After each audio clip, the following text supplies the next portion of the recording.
Hi friends, ரொம்ப நாள் கழிச்சு வீடியோ வந்து அப்லோட் பண்ணுறேன். அதுக்கு ஒரு வேல்யூபிள் ரீசன் இருக்குது. நீங்கள் கண்டிப்பாக அதை அக்செப்ட் பண்ணிப்பீங்கன்னு நினைக்கிறேன். இப்போ வாங்க வீடியோக்குள்ளே போகலாம். நான் வந்து பார்த்திங்கன்னா ஃப்ளிப்கார்ட்டில் வீக்ஃபீல்ட் அப்படின்றக்கூடிய ஒரு பிராண்டில் இருக்கக்கூடிய ஜெல்லி பேக்கெட் வந்து வாங்கியிருந்தேன். இதை வந்து நம்ம அப்படியே இன்ஸ்டண்ட்டாக ரெடி பண்ணி சாப்பிட்லாம். நான் வந்து இதை ரெடி பண்ணும்போதே எனக்கு கொஞ்சம் கூட சாட்டிஸ்ஃபேக்ஷனே இல்லை. ஏன்னா இந்த பவுடரை வந்து பார்த்திங்கன்னா அந்த வாட்டரில் மிக்ஸ் பண்ணும்போதே அந்த அளவுக்கு கலர் வந்து பயங்கரமாக இருந்தது.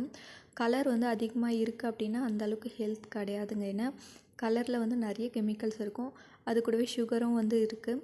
ஜெல்லி வந்து கண்டிப்பாக வந்து சுகர் இருந்தால் தான் நல்லாயிருக்கும். சரி, ஓகே அப்படின்ட்டு தான் ரெடி பண்ணி பார்த்தேன். ரெடி பண்ணிவிட்டு ஜெல்லியும் நம்ம எதிர்பார்த்தோமே அவங்க சொன்ன மாதிரி அழகாக சூப்பராக வந்துடுச்சு. நான் வந்து டேஸ்ட் பண்ணி பார்த்தேன். டேஸ்ட் பண்ணால் அந்தளவுக்கு நல்லாவே இல்லை. ஒவ்வொரு பைட் சாப்பிடும்போதும் கொஞ்சம் கசப்பு தன்மை வந்து இருந்தது. அந்தளவுக்கு ஸ்மெல்லும் எனக்கு பிடிக்கல. தயவு செஞ்சு இதை வந்து ட்ரை பண்ணாதீங்க. அஃபோர்டபுள் ரேஞ்சில் இருக்குன்னு ஏமாறாதீங்க.